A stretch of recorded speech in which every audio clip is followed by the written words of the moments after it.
छत्तीसगढ़ में ईडी लगातार कार्रवाई कर रही है और लगातार कार्रवाइयों के साथ में जिन 3 लोगों को ईडी ने गिरफ्तार किया था उनकी मुश्किलें भी यहाँ पर कम होने का नाम नहीं ले रही है। ईडी ने आज एक बार फिर से तीनों ही आरोपियों को कोर्ट में पेश किया। कोर्ट में पेश करने के बाद उन 3 आरोपियों को 14 दिन की न्यायिक रिमांड में जेल दाखिल कर दिया है। कोर्ट ने उन तीनों ही आरोपियों को जेल दाखिल करने के जो निर्देश हैं वो दिए हैं। सबसे बड़ी बात कि ईडी ने जब सबसे पहले आईएएस समीर बिश्नोई के साथ में 2 अन्य कारोबारियों की गिरफ्तारी की थी, उसके बाद जब उन्हें कोर्ट में पेश किया गया था तो सबसे पहले उन्हें 8 दिन की ईडी की रिमांड में भेजा गया था। ईडी ने पूछताछ की, पूछताछ के आधार पर कुछ अन्य साक्ष्य भी उन्होंने दस्तावेज भी उन्होंने उसके साथ में जमा किया और उसके बाद कुछ अन्य जगहों पर कार्रवाइयाँ भी उन्होंने की। जिसके बाद ईडी ने जब 8 दिन की रिमांड पूरी हुई तो उसके बाद फिर से उन्हें कोर्ट में पेश किया गया था और जब कोर्ट में पेश किया गया था तो 6 दिन की फिर से रिमांड ईडी को कोर्ट ने दी थी। जिसके बाद फिर से पूछताछ का सिलसिला उन तीनों ही आईएएस के साथ में जो 2 व्यापारी थे उन तीनों के साथ में चलता हुआ नजर आया और उसके बाद जब आज उनकी करीबन 14 दिन की ईडी की रिमांड खत्म हुई तो उसके बाद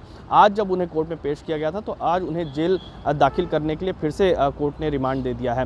कोर्ट ने क्या कुछ कहा है, जो तमाम 3 आरोपी थे उनके वकील ने क्या कुछ कहा है, आइए आपको सुनवाते हैं। जो 14 दिन तक की जो कस्टोडियल रिमांड थी आज वो खत्म हुई। आज ईडी ने सबको तीनों को पेश किया है और ईडी ने न्यायिक रिमांड के लिए, जुडिशल रिमांड के लिए एप्लीकेशन दिया था। 14 दिन के मांगा था तो उनकी बहस सुनने के उपरांत ऑनरेबल कोर्ट ने 10 नवंबर तक जुडिशल रिमांड शुरू की गई है। 10 नवंबर को उनको फिर पेश किया जाएगा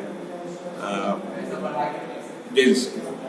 तो आपने सुना किस तरीके से वकील बता रहे हैं कि 14 दिन की न्यायिक रिमांड में उन्हें जेल दाखिल कर दिया गया है। जेल भेजने के निर्देश कोर्ट ने दे दिए हैं और जेल में ही उन्हें यहाँ पर दाखिल कर दिया गया है। 14 दिन उन्हें जेल हवालात में रहकर कैदी की तरह रहकर उन्हें गुजारना होगा, जिसमें आईएएस समीर बिश्नोई भी शामिल है और उसके साथ में 2 व्यापारी भी शामिल है। खास बात यह है कि ईडी की कार्रवाई के बाद में प्रशासनिक महकमे में हड़कंप मची हुई थी और अब जेल जो आईएएस को जेल भेजा गया है, जो कोल घोटाला का आरोप उन तमाम लोगों पर लगा था, जो साक्ष्य ईडी के वकील ने कोर्ट में पेश किए थे, प्रस्तुत किए थे और इन्हीं तमाम साक्ष्यों के आधार पर ईडी के वकील ने यह भी कहा था कि किसी भी तरीके की बात वो सार्वजनिक नहीं कर सकते, मीडिया के सामने भी वो जाहिर नहीं कर सकते कि किस आधार पर उन तमाम लोगों से पूछताछ हुई है, उनको रिमांड में लिया गया है और उनको अब जेल भेजा गया है। सबसे बड़ी बात कि उन्होंने कहा है कि कुछ गंभीर साक्ष्य, कुछ ऐसे साक्ष्य मिले हैं जो आने वाले दिनों में जो राज है वो खुल सकते हैं। ऐसे में और किन लोगों पर ईडी की कार्रवाई चलेगी, किन लोगों पर और शिकंजा कसेगा, ये तो आने वाला वक्त ही बताएगा। लेकिन बहरहाल इस कार्रवाई के बाद में